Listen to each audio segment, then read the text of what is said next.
Hello बच्चों, good morning. आज electrostatics का लेक्चर नंबर 7 है। इसके पिछले वीडियोस में आपने क्या देखा कि जब दो चार्जेज किसी सर्टेन डिस्टेंस पर एक दूसरे से रखे हुए होते हैं तो दोनों एक दूसरे पर फोर्स एक्सपेंस करते हैं। वो फोर्स कैसा होता है? अट्रैक्टिव भी हो सकता है, रिपल्सिव भी हो सकता है, अकॉर्डिंग टू देयर पोलैरिटी। मतलब पॉजिटिव पॉजिटिव होगा तो रिपल्सिव, पॉजिटिव नेगेटिव होगा तो अट्रैक्टिव, और नेगेटिव नेगेटिव होगा तो क्या होगा? रिपल्सिव। ओके। उसके बाद अब जो फैक्टर है, जो क्वेश्चन है ये कि इज इलेक्ट्रोस्टैटिक्स फोर्स, क्या electrostatics force between two charges, दो चार्जेस के बीच में जो इलेक्ट्रोस्टैटिक्स फोर्स अप्लाइड होता है, is same for all medium, क्या सभी मीडियम के लिए वो सेम होता है? तो इसका आंसर है बड़ा ही अच्छा, क्या? नो। ठीक है, कभी भी इलेक्ट्रोस्टैटिक्स फोर्स सभी मीडियम के लिए इक्वल नहीं हो सकता है। ठीक है, कैसे? जो देख लो। सपोज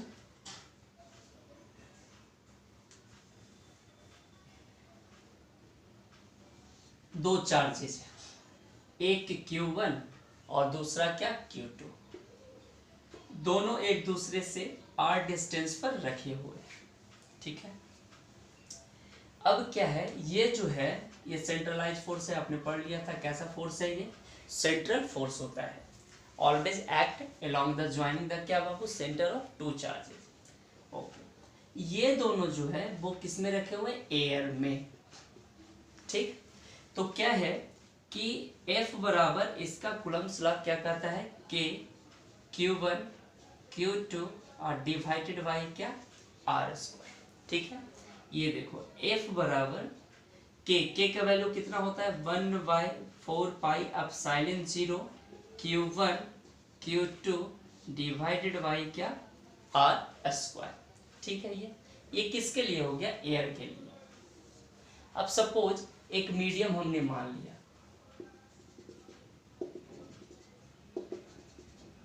ये कोई मीडियम है, ठीक है, और इस मीडियम में इस दोनों चार्ज को हम प्लेस्ड कर देते हैं। ये रहा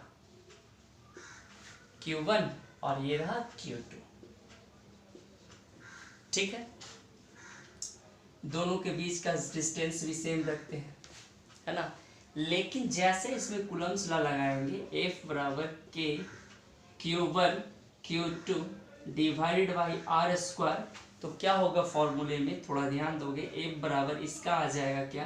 1/4 पाई एप्सिलॉन 0 Q1 Q2 और डिवाइडेड बाई R स्क्वायर।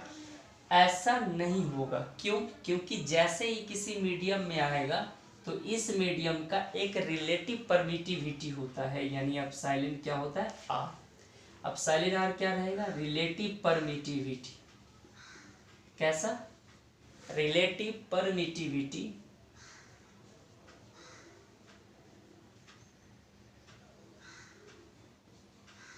ठीक है, ऑफ गिवन मीडियम। तो यहाँ जो एप्सिलॉन 0 है वो किससे मल्टीप्लाई हो जाएगा? एप्सिलॉन R से। Got it? देखो अब क्या हो जाएगा, ये जो पूरा टर्म है इस टर्म को हम K मान लेते हैं, है ना। F बराबर क्या हो जाएगा? ये K। ठीक है, Q1 Q2 divided by R square, और ये जो पूरा टर्म है वो किससे डिवाइडेड हो जाएगा? एप्सिलॉन R से। ये देखो, ठीक है। तो क्या हुआ कि हमने क्या देखा कि जैसे ही किसी दो चार्जेज को दूसरे मीडियम में रखते हैं तो उसका फोर्स जो है वो एप्सिलॉन R से क्या हो जाता है? डिवाइड हो जाता है। क्लियर यहाँ तक? अगर इस फोर्स का नाम आप F1 दे दो, ठीक, और इस फोर्स का नाम F2 दे दो, तो F1 F2 जो है F1 से कैसे हो गया? अब इसको कोरिलेट कर लो, ये देखो ये वाला पूरा। ठीक है, तो ये जो F2 है बराबर ये पूरा K Q1 Q2 by R square divided by epsilon R। ठीक है, तो ये जो टोटल टर्म है ये वाला, ठीक है, तो ये जो टोटल टर्म है ये क्या हो गया? F1, और F1 किससे डिवाइड हो गया? एप्सिलॉन R से। यानी क्या सीखे? कि अगर किसी मीडियम में किसी दो चार्जेस को रखते हैं तो उस पर जो कूलम्ब फोर्स लगता है, उस कूलम्ब फोर्स में हमें किससे, उसके रिलेटिव परमिटिविटी से क्या करना है, डिवाइड कर देना है, जिसके कारण क्या होगा, उसका फाइनल आंसर फाइंड आउट हो जाएगा। Got it.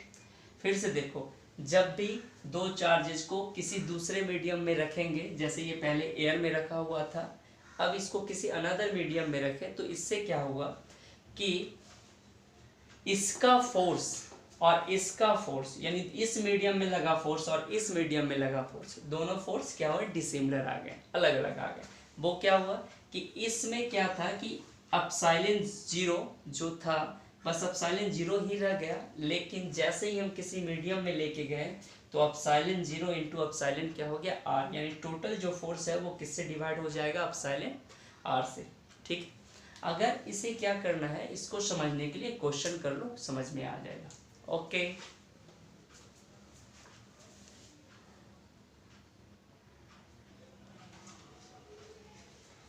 देखो ये दोनों क्वेश्चन को कोरिलेट करके देखो, समझ में आ जाएगा। रिलेटिव परमिटिविटी का कॉन्सेप्ट क्या कर रहा है, कर रहा है calculate the force between two similar charges. ठीक, दो सिमिलर चार्जेस के बीच में इलेक्ट्रोस्टैटिक्स फोर्स कैलकुलेट करना है ना, जिसका ईच का कितना दिया हुआ है अमाउंट, 10 कूलम, और सेपरेटेड बाई अ डिस्टेंस कितना, 10 सेंटीमीटर, दोनों एक दूसरे से कितना सेंटीमीटर पे, 10 सेंटीमीटर है ना।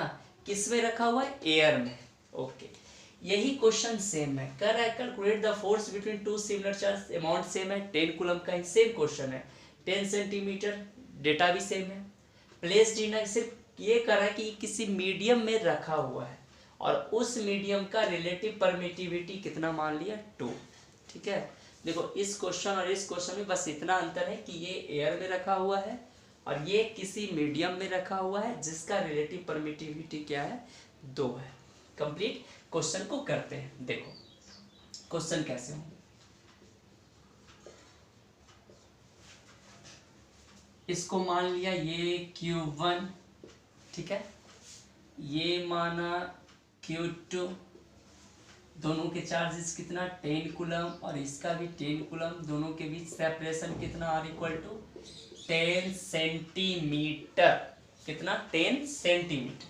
लगाइए फोर्स, F बराबर क्या हो जाएगा, KQ1 Q2 by R square. ठीक है, के का वैल्यू रखो 9 into 10 to the power 9, 10 into 10 divided by R square, centimetre है तो उसको मीटर में बदल देंगे, 10/100। ठीक है, और क्या हो जाएगा, 9 into 10 to the power 9 into 10, ये 100 ऊपर जाएगा, 100 इंटू 100 डिवाइडेड बाई 10 इंटू 10। ठीक है, ये 100 ये मर जाएगा, कंप्लीट। अब इसका कितना आ जाएगा, 9 इंटू 10 टू द पावर 11 और 2 13, ये न्यूटन। ये तो आ गया कब, जब ये किस में रखे हुए थे, एयर में रखे हुए थे। ठीक है, अच्छा अब बात करते हैं इसी क्वेश्चन को कि किसी मीडियम में रखा हुआ है। मान लो ये कोई मीडियम है, ये कोई मीडियम है, ठीक है, और इस मीडियम का रिलेटिव परमिटिविटी 2 दिया हुआ है, यानी एप्सिलॉन आर का वैल्यू क्या दिया हुआ है, 2। कंप्लीट। अब देखो क्या हो जाएगा, यहाँ पर चार्जेस सेम, दोनों 10 सेंटीमीटर की दूरी पर थे, या Q1 ये भी 10 था, Q2 भी कितना था, 10। ठीक है, कूलम हो गया। अब इसका फोर्स कितना होगा, F बराबर KQ1 Q2 by R square. ठीक है, K का तो वैल्यू होता है 1/4 एप्सिलॉन जीरो, है ना। तो ऐसा करते हैं, जब ये मीडियम में दिया हुआ रहेगा तो ये पूरा को एप्सिलॉन आर से डिवाइड कर देना। ठीक है, पूरा को किससे डिवाइड कर देना, एप्सिलॉन आर से। क्या हो जाएगा, ये रिलेटिव परमिटिविटी है, इसी कारण इसको डिवाइड किया गया, यानी F1, अगर इसको F1 आप मानते हैं, ठीक है, अगर इसको आप F2 मानेंगे तो क्या हो जाएगा, KQ1 Q2 by R square. क्या हो जाएगा इसका वैल्यू, इसका वैल्यू देख लो, 1/εr, इसको करते हैं k(q1q2/r²). ठीक है, देखो चार्जेस दोनों सेम थे, 10 दोनों के बीच का सेपरेशन भी सेम था, तो ये पूरा डेटा ये डेटा के बराबर है, F1 के बराबर है। और F1 का वैल्यू कितना आ गया, 9 × 10⁻³ कितना, 13 न्यूटन। तो क्या इसके जगह पर ये वैल्यू हम लोग पुट कर देंगे, k(q1q2/r²), क्योंकि दोनों का सेम अमाउंट है ना, तो ये भी वैल्यू सेम आएगा। तो कैलकुलेशन से बचना, यानी F2 = क्या हो जाएगा, 1/εr इंटू, इसके जगह पर टोटल देखो ये आ गया 9 × 10⁻13। ठीक है, रख देते हैं 9 × 10⁻13 कंप्लीट। अब देखो क्या हो गया, F2 = 9 × 10⁻13 डिवाइडेड बाई εr। ठीक है, और εr का वैल्यू कितना गिवन है यहाँ, 2। तो ये जो हो जाएगा 9 × 10⁻13 डिवाइडेड बाई 2। देन क्या हो जाएगा, F2 बराबर क्या हो जाएगा, इससे डिवाइड हो जाएगा, यानी 4.5 × 10⁻13 और क्या हो गया, न्यूटन। ठीक है, तो जब भी अगर रिलेटिव परमिटिविटी दिया हुआ रहे तो आप k(q1q2/r² को εr से डिवाइड कर दो, यानी जितना भी दिया हुआ रिलेटिव परमिटिविटी उससे क्या करना है, डिवाइड कर देना। तो ये आंसर हो जाएगा कब, जब किसी मीडियम में रखा हुआ होगा तब। ठीक है, और उस मीडियम का परमिटिविटी दिया हुआ होगा। कंप्लीट, रिलेटिव परमिटिविटी कितना दिया हुआ है, 2, इसी कारण इसको 2 से भाग कर दिया। अगर यहीं पर 4 रहता तो इसको 4 से डिवाइड कर देते। अब ये देखना, देखो ये एयर में रखा हुआ था, ये किसी मीडियम में रखा हुआ था। एयर में रखने पर तो ये आ गया 9 × 10⁻13 न्यूटन, लेकिन जैसे ही इसी को किसी मीडियम में रखें तो उसका फोर्स जो है वो डिफर कर रही है, यानी दोनों के बीच का फोर्स जो है वो क्या हो गया, अलग आ गया। यानी कि इलेक्ट्रोस्टैटिक्स फोर्स कभी भी हर एक मीडियम के लिए सेम नहीं हो सकता है। ठीक है, ऐसा नहीं कि आप चार्जेस भी सेम रख दो, डिस्टेंस भी दोनों के बीच का सेम रख दो और आप कह दो क्या ऐसा हो सकता है कि क्या दोनों के बीच का फोर्स कभी डिफर नहीं करेगा, तो नेवर। कभी भी दोनों का फोर्स जो होता है हमेशा मीडियम में फोर्स और एयर में लगा फोर्स दोनों क्या होते हैं, डिफर होते हैं, हमेशा अलग अलग होते हैं। क्लियर है यहाँ तक, कभी भी दोनों सेम नहीं हो सकते। गॉट इट, फिर से देख लो, देखो ये एयर में रखा गया था, ये आ गया था वैल्यू, और जैसे इसी सेम क्वांटिटी को, डिस्टेंस भी सेम था, चार्जेस का वैल्यू भी सेम था, लेकिन सिर्फ इसको मीडियम में हमने पुट कर दिया तो क्या हो जाएगा, इसका वैल्यू जो है वो डिफर कर गया। क्लियर है, स्क्रीनशॉट लो।